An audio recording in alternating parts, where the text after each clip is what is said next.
I'm going to show you how I cut down on editing time by creating audio and visual notes during a recording. It's not at all uncommon to spend far more time editing a project than recording it. Depending on how polished I want my final video to be, I may run through the recording numerous times before finally exporting it for sharing. Also, considerable time may pass between the time I record a video and when I get around to actually editing it.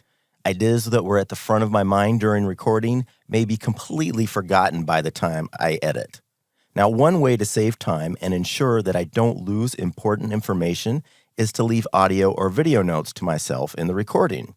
I can review the notes during editing, then remove them before sharing.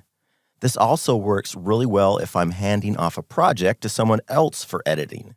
I like to use the 3-clap technique to mark spots in my recording for editing or inspection.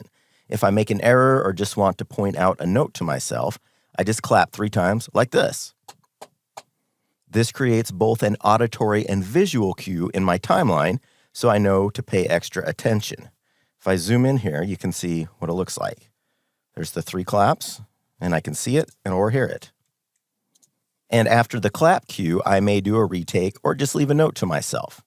When it comes time to edit, I'll review the note or retake, make any needed changes, then I'll be sure to remove the claps. I'll show you how I do that. Select the area, right-click, and I'm going to choose Ripple Delete. Now watch what happens with Ripple Delete. It pulls the entire timeline down and fixes the gap. I want to show you what would have happened if I hadn't done that. If instead I just delete, now I've got that gaposis, and that does not work. So I'm going to right-click and choose Ripple Delete. You'll also notice I left a bit of space on both sides of the clap right here. This makes it easier for editing down the road. Just gives me a little bit of leeway. This is just how I do it. I've seen people use other cues like saying a rephrase or leaving a few seconds of empty time as a cue. Do whatever works for you.